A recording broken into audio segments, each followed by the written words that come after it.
8 श्लोक पहली वीडियो में पढ़ लिए थे, अब इसमें 9वें श्लोक से चल रहे हैं। ठीक है। सज्जन और दुर्जन में बहुत अंतर होता है,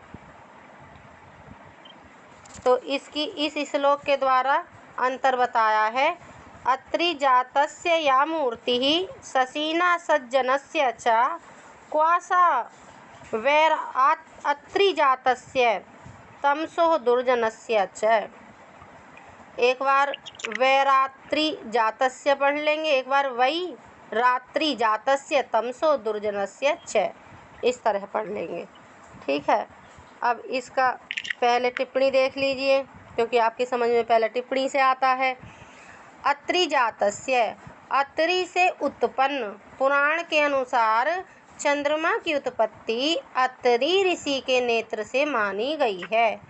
अत्रे जातः, अत्रि जातः पंचमी तत्पुरुष समास। 3 से उत्पन्न नहीं, अर्थात जारजः या वर्णशंकर कहिए, वर्णशंकर पुत्र नहीं, क्योंकि सज्जन की उत्पत्ति वैद्य पिता से ही हुई रहती है।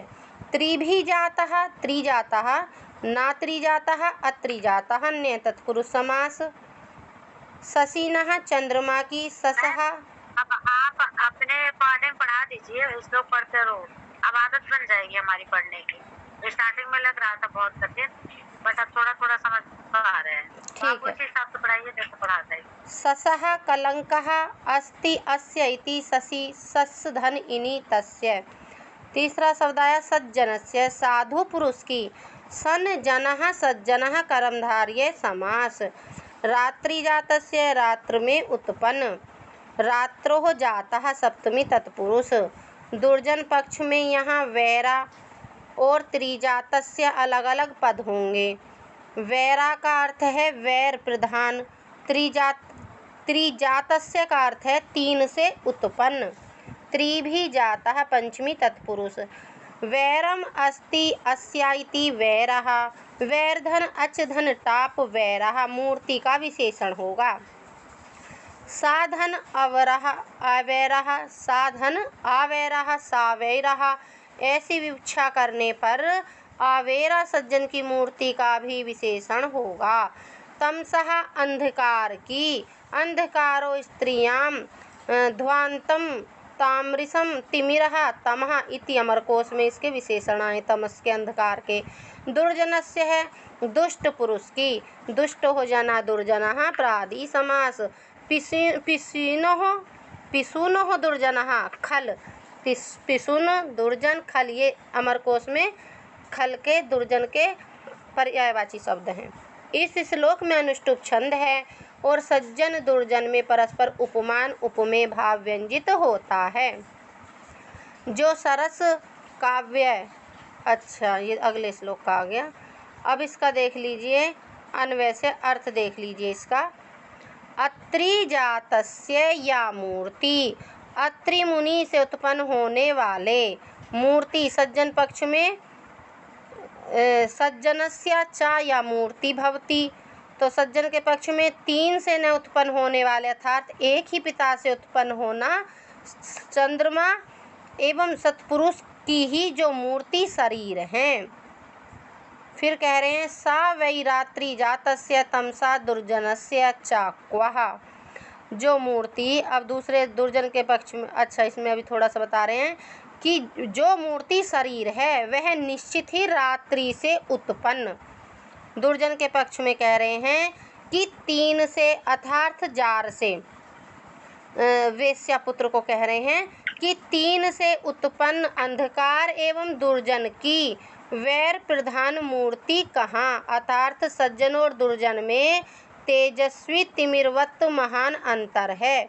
सज्जन तो तेजस्वी होते हैं और दुर्जन तिमिरवत होते हैं, यह अंतर इन्होंने बताया है। ठीक है। अत्रि जातस्य मूर्ति कौन है? शशिनः, चंद्रमा है, वो सज्जन से तुलना की गई है। और क्वासा वैर रात्रि जातस्य कौन है? वो दुर्जन है, उसकी तमसा से, अंधकार से तुलना की गई है। ठीक है। अब अगला श्लोक देख लीजिए। जो सरस काव्य काव्य का अभिनंदन नहीं करता, वह मद्यप की भांति उपेक्षणीय है। 10वें श्लोक में बता रहे हैं, निश्चितं ससुरः कोऽपि न कुलीनः समे मतिः सर्वथा सुरसंबद्धं काव्यं यो न अभिनंदन्ति। या जो सर्वथा सुरसंबद्धम, सर्वथा सदैव सुंदर श्रृंगार आदि रसों से जो युक्त होते हैं, काव्य बंध काव्य रचना उनका, काव्यम न अभिनंदन्ति, जो उन काव्य रचनाओं का अभिनंदन नहीं करते हैं। सह निश्चितमेव कोऽपि ससुरः, वह निश्चित ही कोई शराबी, ससुरा शराबी को कहते हैं, तो मद्यप शराबी, नाकुलीनः समेह आमतिः अस्ति, आकुलीन तथा साधु पुरुष के प्रति विरुद्ध विचार रखने वाला है। और दूसरे पक्ष में बता रहे हैं, जो सर्वथा दैत्यों से संबंधित हैं, या सर्वथा सुर संबद्धः, जो सदैव, अब यहाँ सर्वथ है, सर्व और अथ असुर, असुर कर लीजिए, सर्वतः सुर संबद्धः, जो सर्वथा सदैव दैत्यों से संबंधित कौन है, शुक्राचार्य का अभिनंदन नहीं करते हैं। तो वो क्या करते हैं, सा निश्चितमेव कोऽपि ससुरा न कुलीन समे आमतिः, तो कह रहे वे निश्चित ही कोई देवता, कु को पृथ्वी से अर्थ लेते हैं, को पृथ्वी में लीन रहने वाले, कु का अर्थ यहाँ जो कुलीन में जो कु है वो पृथ्वी अर्थ में आ गई, और लीनः पृथ्वी में रहने वाला नहीं, अर्थात फिर कहाँ रहेगा, स्वर्गस्य तथा लक्ष्मी, और मकार का अर्थ जो लेते हैं वो लक्ष्मी के अर्थ में लेते हैं, तो लक्ष्मी और प्रद्युम्न सहित विष्णु में बुद्धि लगाने वाला है। अनुष्टुप छंद में ही चल रहे हैं। अभी एक श्लोक अब इन्होंने दिया है कि आद्य है, कवि वाल्मीकि की स्तुति कर रहे हैं 11वें नंबर के श्लोक में। अब कवि वाल्मीकि का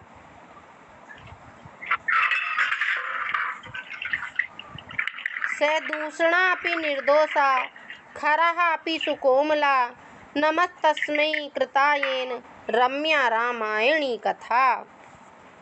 सदूषणापि निर्दोषा खरापि सुकोमला, सदूषण युक्त होते हुए भी, निर्दोषा निर्दोष, से खरा अपि और से खरा खर युक्त होती हुई भी, सुकोमला सुकोमल, तस्मै कृतः येन रामायणी, येन रम्या रामायणी कथा, तो येन रम्या जो रम्य रामायणी कथा की रचना की है, कृता माने रचना की है, तो उस कवि वाल्मीकि को नमस्तस्मै नमस्कार करता हूँ।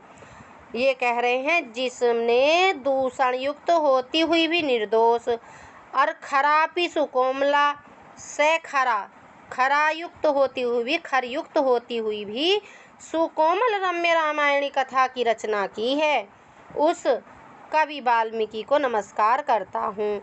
अब विरोध पक्ष में दूसरा जो अर्थ बताएंगे उसे भी बताएंगे कि सा दूषण अपि निर्दोषा, दूषण तथा से खरापि सुकोमला, दूषण तथा खर का अर्थ दोष तथा तीक्ष्णता है। एक मिनट। और परिहार पक्ष में दूषण तथा खर नाम वाले राक्षस जिनके राम द्वारा वध किए जाने का वृतांत रामायण के अरण्य कांड में वर्णित है। ठीक है, ऐसी रामायण की स्तुति की है इन्होंने। विरोधाभास अलंकार है, अनुष्टुप छंद है। अब इसकी देख लीजिए टिप्पणी, देखो इसमें इन्होंने भी दिया है अपने अनुवाद में, जिसने दूषण युक्त होने पर भी निर्दोष तथा खरयुक्त होने पर भी अत्यंत कोमल रमणीय रामायण कथा विरचित की, उसकी रचना की, उस आदि कवि को नमस्कार है। इन्होंने एक ही अर्थ दिया है। अब इसकी टिप्पणी देख लीजिए। सदूषणापि दोष रहित, दूषण नामक राक्षस सहित। प्रथम अर्थ में यहाँ विरोध उपस्थित होता है, क्योंकि जो दोष सहित है वह निर्दोष कैसे हो सकता है। इसका परिहार दूसरे अर्थ से हो जाता है। दूषण रावण का भाई और सेनापति था। सखरा कठोरता, कठिन अर्थ से युक्त। खर नामक राक्षस सहित। यहाँ भी प्रथम अर्थ में विरोध उपस्थित होता है और दूसरे अर्थ में उसका परिहार हो जाता है। खर राक्षस जन स्थान का रक्षक सेनापति था। इस श्लोक में विरोधाभास अलंकार है और अनुष्टुप छंद है। अगले श्लोक में 12 में वेद व्यास कवि की स्तुति की है इन्होंने। व्यासः क्षमा भृतां श्रेष्ठो वन्द्यः स हिमवानिव सृष्टा गौरिव दृश्येन भवे विस्तारी भारतः। कह रहे हैं, अब इसके शब्दार्थ भी देख लीजिए। शब्दार्थ तो दिए नहीं है इन्होंने ना, चलो कोई नहीं, सीधे अर्थ देख लीजिए अन्वय से। हिमवान, तो हिमवान कौन है? हिमालय पर्वत। हिमवान इव, हिमालय पर्वत के समान। क्षमाभृताम, क्षमाशील व्यक्तियों में। श्रेष्ठः, श्रेष्ठ। हिमालय के समान क्षमाशील व्यक्तियों में श्रेष्ठ कौन है? सा व्यासः वन्द्यः, वे व्यास जी वंदनीय हैं।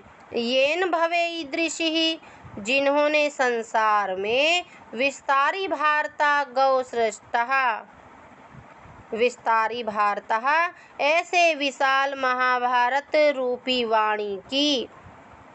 और गौरी सृष्टः, हिमालय ने गौरी पार्वती की, शंकर की उत्पत्ति हुई है हिमालय पर्वत पर। तो उसमें कह रहे हैं कि जिन्होंने संसार में गौरी और दूसरे पक्ष में शंकर में ऐसे विशाल महाभारत रूपी वाणी, और गौरी पक्ष में कहेंगे कि उसमें विस्तृत कांति वाली एवं शिव में अनुरक्त गौरी पार्वती की सृष्टि की है। एक पक्ष में तो हिमालय के पक्ष में, एक बार व्यास जी के पक्ष में, महाभारत के पक्ष में इन्होंने 2 बार अर्थ निकाला है। ठीक है, तो ये इन्होंने बता दिया। एक बार और सुन लो चाहे कि हिमवान इव क्षमाभृताम श्रेष्ठा सा व्यास वन्द्यः, क्षमाशीलों में श्रेष्ठ वह वेद व्यास हिमालय के समान वंदनीय हैं। क्यों वंदनीय हैं? येन भवे ईदृशी विस्तारी भारता गौ सृष्टः, ऐसी वाणी गो की रचना की जिसका भारत आख्यान संसार में विस्तीर्ण हो गया है। दूसरे पक्ष में देख लिया अब हिमालय के में, एक बार तो वेद व्यास के पक्ष में बता दिया, अब दोबारा हिमालय के में। हिमवानिव क्षमाभृताम श्रेष्ठा सा व्यासः वन्द्यः, ऐसे हिमालय भूधरों में श्रेष्ठ। भूभृताम आ गया ना, तो भृताम, क्षमाभृताम श्रेष्ठा। तो एक बार कह रहे हैं कि हिमालय भूधरों में श्रेष्ठ हैं तथा उसने ऐसी गौरी पार्वती, गौ से गौरी ले ली हैं, गौरी पार्वती की जन्म दिया है, जो कैसी हैं? ईदृशी ही विस्तारी भारतः, और भवे, भवे से भव शिव जी को भी कहते हैं, तो यहाँ शिव जी का वो ले लिया है अर्थ। तो जैसे विस्तीर्ण कांति वाली गौरी हैं और शिव में अनुरक्त हैं। ठीक है, समझ में आ गया यहाँ तक?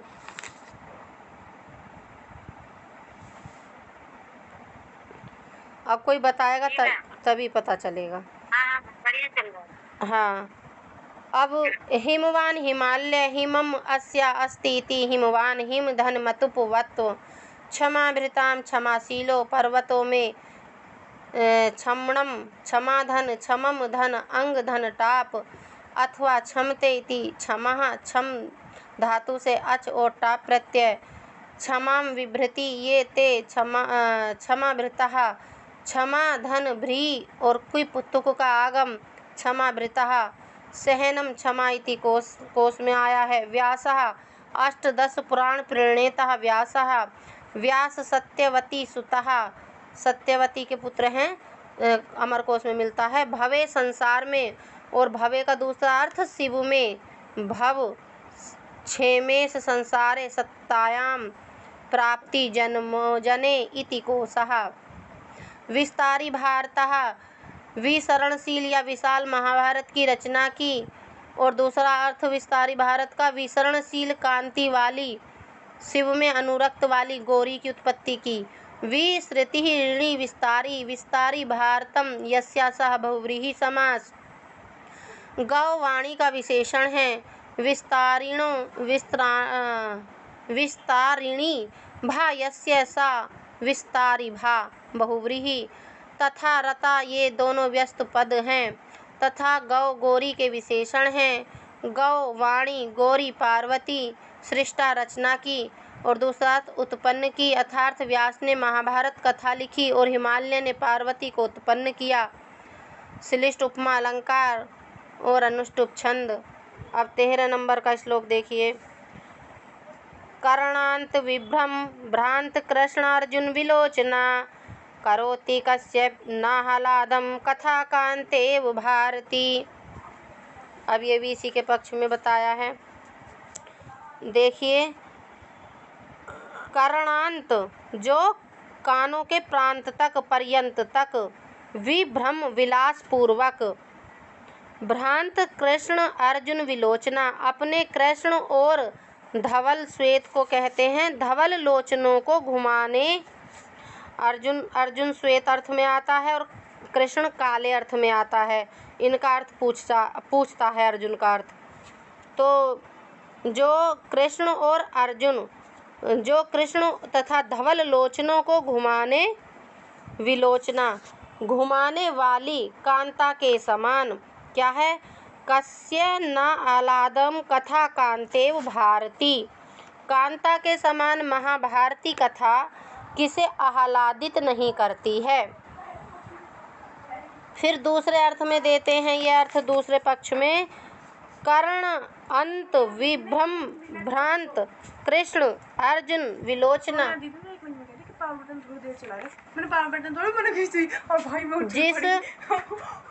जिस कथा में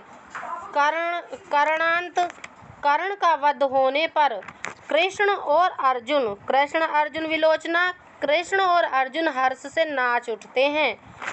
तथा फिर दोबारा बताते हैं, कस्य नाह्लादम कथा कांते भारती करोति। तो फिर कह रहे हैं ये कि तथा धृतराष्ट्र शोकवश चक्कर खाकर गिर पड़ते हैं। विभ्रमेण माने शोकेन, शोक हो जाता है। दो अर्थ निकाल दिए हैं। भ्रांतो घूर्णतिः शिरस्कः इति भुवि। ठीक है, आ गया समझ में। एक बार इस बुक से पढ़ देते हैं। कानों के अंत तक विलास पूर्वक घुमाए गए काले और श्वेत नेत्रों वाली, अर्थात विलास पूर्वक तिरछी चितवन डालने वाली जो नव युवतियाँ होती हैं वो ऐसे ही तो करती हैं, जो कटाक्ष चलाती हैं, तिरछे कर लेती हैं, पता नहीं कैसे घुमा के उसे कंचे को, आँख के को, और वो सैन चला देती हैं लड़कों के पीछे। तो वही यहाँ बताया है कि चितवन डालने वाली ललना के समान कर्ण का विनाश हो जाने पर आश्चर्य से चंचल कृष्ण अर्जुन तथा धृतराष्ट्र वाली महाभारत की कथा किसको आनंदित नहीं करती है। आ गया समझ में यहाँ तक। टिप्पणी देख लीजिए। कर्णांत विभ्रमः, ललना पक्ष में कर्ण क्रांत। कि महाभारत पक्ष है, इसमें कांता पक्ष है। तो महाभारत पक्ष में जब कुंती के पुत्र हो जाती है तो उस समय जो है अर्जुन और कृष्ण भगवान मतलब चंचल रूप से क्या करते हैं, कहते हैं कि युद्ध में वीरगति को प्राप्त कर लेने पर आश्चर्य के कारण चंचल बने कृष्ण अर्जुन तथा धृतराष्ट्र आदि इसमें इधर उधर भ्रमण करते रहते हैं। ऐसी खुश होकर नहीं नाचने लगते हैं। जब कर्ण मर जाता है महाभारत में तो अर्जुन और कृष्ण खुश होते हैं, आनंदित होते हैं, नाचते हैं। और जो धृतराष्ट्र सुनता है तो वो चक्कर खा के भूमि पे गिर पड़ता है। ठीक है, इसके बाद महाभारत पक्ष में हो गया। हाँ। इसके बाद आपके कांता पक्ष में आ जाएगा। कहे कटाक्ष आदि विलास से चंचल तथा कानों तक फैले हुए नीले कनिकाएं और सफेद भाग समन्वित नेत्रों वाली कांता किसे आह्लादित नहीं करती है, अर्थात सभी को आह्लादित करती है। एक महाभारत पक्ष में है, एक कांता पक्ष में। टिप्पणी देख लीजिए इसकी। कर्णांत विभ्रमः, ललना पक्ष में कर्ण प्रांत पर्यंत विलास पूर्वक अपनी नीली तथा उजली आंखों को घुमाने वाली। फिर महाभारतीय कथा के पक्ष में कर्ण के मारे जाने पर आश्चर्य से या गरुड़ के वेग से घूम जाने वाले कृष्ण अर्जुन तथा धृतराष्ट्र के वर्णन से युक्त भारती महाभारत संबंधी भारतस्य इयं भारती भारत धन अणगीप आह्लादम आनंद आह्लाद धन घ्य श्लिष्ट उपमा अनुष्टुप छंद है। अगला 14 नंबर का श्लोक और देख लीजिए। बाणभट्ट की और गुणाढ्य की प्रशंसा की गई है इस श्लोक में।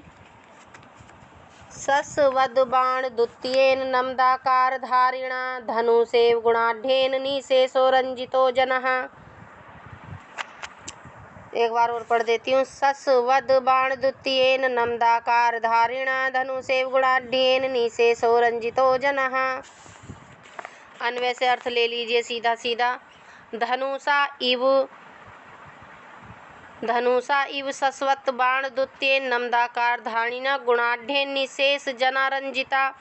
एक बार तो अब कवि के पक्ष में ले लीजिए कि धनुषा इव सस्वत निरंतर बाण भट्ट कवि सहित। बाण द्वितीयेन बाण भट्ट कवि के लिए आया है कि बाण भट्ट कवि सहित नमदाकार धारिणः आगर्वित आकार धारी। नमदाकार धारिणा तो आगर्वित आकार धारी क्या थी? गुणाढ्य की व्रत कथा। तो आगे दिया है गुणाढ्येन गुणाढ्य कवि से। निशेषः जना रंजितः सब जन अनुरंजित होते हैं। निरंतर बाणभट्ट कवि सहित आगर्वित आकारधारी व्रत कथा रचयिता गुणाढ्य कवि से सब जन अनुरंजित होते हैं। जैसे अब दूसरे पक्ष का देख लीजिए। दूसरे पक्ष में बता रहे हैं कि धनुषः इव निरंतर बाण लगातार बाण सस्वत का अर्थ होता निरंतर लगातार। धनुषः बाण निरंतर बाण सहित बाण द्वितीय नमदाकार धारिणा वक्र आकार वर्ण द्वितीयेन वक्र आकार धारी। या यहाँ से करा है इन्होंने जो नमत आकार धारिणा तो वक्र आकार धारी प्रत्यंचा युक्त धनुष से सब शत्रु निशेषः जना रंजिता पर्याप्त रूप से विजित होते हैं। ठीक है, आया कुछ समझ में? इसका नहीं आया? एक पक्ष में तो बाणभट्ट और गुणाढ्य के कवि की प्रशंसा कर दी, दूसरे में इन्होंने धनुषधारी जो योद्धा है उसके बारे में बता दिया। धनुष के समान निरंतर बाण कवि सहित, धनुष पक्ष में कहेंगे तीर सहित, बाण सहित नहीं, फिर कहेंगे तीर सहित। जो धनुष बाण होता है उसके पक्ष में तीर सहित, क्योंकि बाण कवि का नाम है और बाण ही धनुष पे लगता है, इसलिए यहाँ पे ये तीर बता रहे हैं। विनम्र या गर्भ शून्य आकृति वाले, और धनुष पक्ष में कहेंगे झुके हुए आकार वाले, नमत आकार वाले, नमद हो गया है आकार जिसका, ऐसा। गुणाढ्य नामक कवि ने धनुष पक्ष में प्रत्यंचा से युक्त और सभी लोगों का अनुरंजन किया। धनुष पक्ष में सब लोगों को पूर्ण रूप से जीत लिया। ठीक है।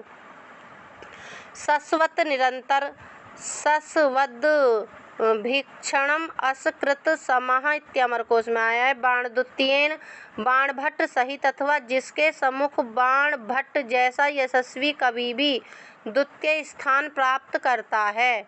और दूसरे पक्ष में बाण द्वितीयेन का अर्थ लगाए हैं कि तीर सहित अथवा जिसका सहायक बाण है। नमद आकार धारिणा गर्वित आकार ने धारण करने वाला अर्थात विनम्र, और दूसरे अर्थ में झुकी हुई या टेढ़ी आकृति धारण करने वाले। मदयुक्त आकारः मध्यम पदलोपी समास। मदाकारम धरती ति मदाकार ध्री से ऋणी प्रत्यय मदयुक्तः आकारः, अच्छा मध्यम पदलोपी, फिर ध्री से ऋणी प्रत्यय हो गया, बना न मदाकार धारिणः नमन आकारः कर्मधारय समास बना। नमदाकारः ध्री धातु से ऋणी प्रत्यय करके नमदाकार धारी बना धनुष पक्ष में। फिर गुणाढ्येन गुणाढ्य नामक कवि ने गुण प्रत्यंचा का अर्थ भी युक्त हुआ है और गुण से गुणेन आढ्यम धनुतेन गुणाढ़ से देखो दो अर्थ कैसे लिए हैं, एक तो लिया गुणाढ़ कवि का, एक लिया है गुण आढ़, गुण से युक्त। गुणेन आढ़्यम धनुते, जनारंजिता, लोगों का अनुरंजन किया, लोगों को अत्यंत जीत लिया। जन धन अरम धन जित, जनोरंजित। इस श्लोक में श्लिष्ट उपमा अलंकार अनुष्टुप छंद है। अब देखिए इनसे सभी से सूक्तियाँ आती हैं, कभी आप ये सोचें कि कोई सूक्ति नहीं बताई है, सारे श्लोकों से कुछ ना कुछ पूछा जाता है, सारे श्लोक ही इम्पोर्टेंट हैं। अब शार्दूल विकृत में 15 नंबर का श्लोक सुनिए। इत्थम काव्य कथा कथानक रसयेषां कवीनाम अमी विद्वांसा परिपूर्ण कर्ण हृदयः कुम्भापयोभिर्यथा वाचो वाच विवेक विकल्प धीयाम् इदृग्विधामादृशां लप्स्यन्ते क्वकिलाम् अवकाशमथवा सर्वसः सूरयः। सर्वसः सूर्यः, यह सूक्ति बहुत इम्पोर्टेंट है यहाँ की, ठीक है। अब इसका अर्थ ले लीजिए। इत्थम अमी विद्वांस, एक तो ये कवि के पक्ष में बताएंगे, एक कुंभ घड़े के पक्ष में बताएंगे। अब उसको समझिएगा ध्यान से। इत्थम अमी विद्वांसः, इस प्रकार विद्वत जन, विद्वान लोग, पयोभि कुंभायतः, परिपूर्ण कलशों के समान, एसाम कवीनाम काव्य कथा कथानक रसई, और इन जो पूर्वोक्त में जो पहले वाल्मीकि और व्यास कवियों को लिए जो कहा है, तो कवियों के काव्य, कथा तथा कथानकों के रसों से परिपूर्ण कर्ण हृदय, परिपूर्ण स्रोत तथा हृदय वाले हैं। तो फिर आगे बता रहे हैं, फिर मादृशा वाच्य विवेक कवि विकल्प ध्याम ईदृग्विधा वाचः, फिर वाच्य के विवेक से आकुशल, विकल्प आकुशल, बुद्धि वाले। फिर ये कह रहे हैं ध्यान माने बुद्धि वाले, ईदृग्विधा वाचा क्वा, मुझ जैसों की ऐसी सामान्य कोटियों की, वाचा वाणी, क्वा कहाँ, किल अवकाशम कहाँ अवकाश पाएंगी, लप्स्यते माने पाएंगी, अथवा सूर्यः सर्वसः भवन्ति, अथवा जो विद्वत जन लोग हैं सब सूर्यः सह लेने वाले, सर्वसः भवन्ति, सब सह लेने वाले होते हैं, अतः चिंता नहीं करनी चाहिए। कहने का आशय कवि का कि वो मेरी वाणियों को भी सह लेंगे, विद्वान लोग जो होते हैं सब सहने वाले होते हैं। अब इन्होंने जो बताया है कि कवि का जो अपना कथानक होता है, रस होता है काव्य में, कथा में, कथानकों को रसों से परिपूर्ण होते हैं और स्रोत और हृदय वाले हो जाते हैं। भाई उनके जैसे अब हम पढ़ रहे हैं, हमें आनंद प्राप्त हो रहा है तो कानों से हम सुन रहे हैं और हृदय में हम धारण कर रहे हैं, तो हमारी जो त्रिविक्रम भट्ट का जो काव्य है ये परिपूर्ण स्रोत और हृदय वाला हो गया है, हम आनंदित हो रहे हैं। दूसरी तरफ ये बता रहा है कि कुंभ के पक्ष में कह रहा है कि जिस तरह जो घड़ा जो होता है, कुंभा पयोभिर्यथा, कुंभा, अब जो कर्ण जो आया है परिपूर्ण कर्ण हृदय, तो जो कर्ण आया है ना, कर्ण कुंभ घड़े में जो ऊपर वो मोटी मोटी सी गोल गोल लगी रहती है ना, डोरी टाइप में ऊपर मुंह के तरफ, उसको कह रहा है कर्ण कुंभा पयोभिर्यथा, अर्थात वो भी जो ऐसे ही रस से जब भर जाता है परिपूर्ण हो जाता है, ठीक है। उसी तरह कवि का काव्य होता है, ये बता रहे हैं। तो फिर ये कह रहे हैं कि तो फिर वाच्य के विवेक से आकुशल बुद्धि वाले मुझ जैसों की सामान्य कोटियों की वाणियाँ भला कहाँ अवकाश पाएंगी। फिर लास्ट वाली लाइन में कह दिया है कि लप्स्यन्ते क्व किला अवकाशम, अथवा सर्वसहा सूर्या, अथवा विद्वज्जन सब लोग सह लेने वाले होते हैं। मुझे चिंता नहीं करनी चाहिए, वे मेरी वाणियों को भी सह लेंगे। ठीक है मैम, आ गया समझ में? इसकी टिप्पणी कर दूं अब? मैम मैं जा रही हूँ इमरजेंसी में कहीं, तो एक ही श्लोक और बचा है, 16 नंबर का भी कर देती हूँ, चली जाना। पयो भी कर दीजिएगा मैम। हाँ, तो एक ही श्लोक है, ज्यादा नहीं बचा है, फिर अगला टॉपिक चलेगा। अच्छा, ठीक ठीक।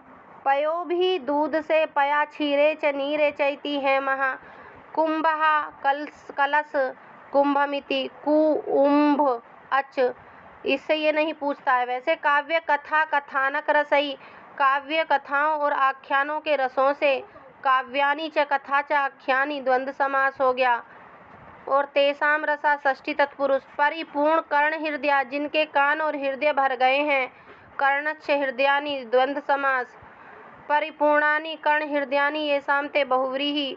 वाच्य विवेक विकल्प धियाम, अभिधेयार्थ का निश्चय करने में कुंठित बुद्धि वाले। वाच्यस्य विवेक षष्ठी तत्पुरुष विकल्पः धी येषां ते बहुव्रीहि समास। ईषद विधा, इस प्रकार की। दृषि विधा यासाम तः बहुव्रीहि। सर्वसहा, सब कुछ सहने वाले, अर्थात सबका आदर करने वाले।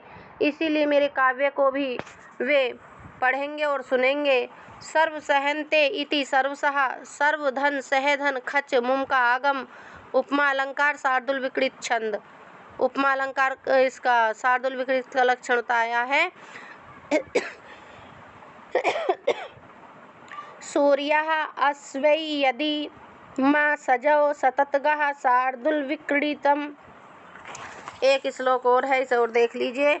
और वाणी का बता रहे हैं इसमें, और कवि का। वाचा काठिन्यम आयन्ति भंगश्लेष विशेषतः न उद्वेग तत्र कर्तव्यो यस्मात् एको रसः कवे। वाचा, काव्य की वाणियाँ, कवियों की जो वाणियाँ हैं, भंग श्लेष विशेषतः, सभंग श्लेष की विशेषता से काठिन्यम कठिन हो जाती हैं। तत् उद्वेग न कर्तव्यम यस्मात् कवे एक रसा न भवति ही, पर उसमें घबराना नहीं चाहिए, क्योंकि यस्मात् कवे एक रसा न भवति, क्योंकि कवि के लिए एक ही रस नहीं है। ठीक है, अब इसकी टिप्पणी देख लीजिए। भंग श्लेष विशेषतः, सभंग श्लेष की विशेषता से, अर्थात श्लेष अलंकार की छटा से। भज्यन्ते शब्दा अस्मिनिति भंग भयंज घ्ये भंग च असौ श्लेषा भंग श्लेषा कर्मधार्य भंग श्लेषस्य विशेषः षष्ठी तत्पुरुष तस्मात् इति भंग श्लेष विशेषतः भंग श्लेष विशेष तस् प्रत्यय। काठिन्यम कठिनता, कठिनस्य भावः काठिन्यम, कठिनधनस्य उद्वेगः घबराहट, उद्विजघ्य न एका रसा, एक ही रस नहीं, अर्थात एक ही प्रकार की रुचि नहीं होती है, क्योंकि कवि अपने काव्य में कहीं कठिनता और कहीं मृदुलता सृष्टि करता है, जिससे रसास्वाद दुष्कर नहीं होता। अनुष्टुप छंद। अब एक ये आम्रफल का और छोटा सा दिया है इन्होंने, आम्रफल का। काव्यस्य आम्रफलस्यैव कोमलस्य इतरस्य च वन्ध च छाया विशेषेण रसो अप्यन्यदृशो भवेत्। आम्रफलस्य, आम के फल की तरह, इव माने समान, कोमलस्य कोमल, आम्र पक्ष में परिपक्व तथा काव्य पक्ष में प्रसाद गुण संपन्न। इतरस्य च काव्यस्य बंधन छाया विशेषेण, और कठोर। इतर, कोमल से इतर कैसा होएगा? कठोर। और कठोर आम्र पक्ष में आएगा अपरिपक्व, तथा काव्य पक्ष में आएगा श्लिष्ट प्रधान। काव्यस्य बंध च छाया, काव्य का भी पद रचना और व्यंग्यार्थ की विशेषण विशेषता से। रसः अपि ही, जो ये रसास्वाद है उससे भी अन्यादृशः भवेत्, भिन्न भिन्न प्रकार का हो जाता है। दो पक्ष में बताया है कि आम के फल की तरह कोमल, परिपक्व और कठोर। काव्य का भी पद रचना व्यंग्यार्थ की विशेषता से। रसास्वाद भिन्न भिन्न प्रकार का हो जाता है। एक तो आम्र का फल होता है, वो कोमल होता है, स्वाद होता है। दूसरा, उससे इतर पक्ष में अगर आम के फल को ना लेकर कठोर फल को ले लें, जैसे नारियल का फल होता है, तो उसका भी पहले क्लिष्टता तो आएगी शिलिष्ट की तरह, जैसे हम पढ़ रहे हैं अब ये नलचंपू को, शिलिष्टता तो आ रही है, कठिनता तो आ रही है, लेकिन आनंद तो अधिक आ रहा है। दो दो अर्थ मिल रहे हैं, एक जगह से दो दो कहानियाँ मिल रही हैं हमें। तो उसी तरह बता रहे हैं कि कठोर फल का जब हम फोड़ के नारियल को खाते हैं तो बड़े स्वाद से खाते हैं, लाभकारी भी होता है। उसी तरह इन्होंने दो पक्ष में बता दिया। इसकी टिप्पणी सुन लिए। बंध च छाया विशेषण, बंध आम्र पक्ष में अवयव संगठन, काव्य पक्ष में पद संगठन या पद रचना नैपुण्य, और छाया पक्ष में आम्र पक्ष में हरी पीली लाल आदि, काव्य पक्ष में व्यंग्यार्थ की विशेषता के कारण। अब रस बता दिए, काव्य के श्रृंगार आदि रस बता दिए, फल में रस बता दिया, नारियल के फल में रस निकलता, आम के में रस निकलता है। रस्य से इति रस, रसः रस धन अच प्रत्यय, अन्यादृशः भिन्न भिन्न प्रकार का, अर्थात काव्य पक्ष में श्रृंगार वीर आदि प्रकार और भी, और आम्र पक्ष में आम के फल के पक्ष में मधुर अम्ल आदि प्रकार के। इस श्लोक में श्लिष्ट उपमा अलंकार और अनुष्टुप छंद है। अब अगले पाठ में हम कवि वंश वर्णन आदि पढ़ेंगे। ठीक है। नमे संस्कृताय में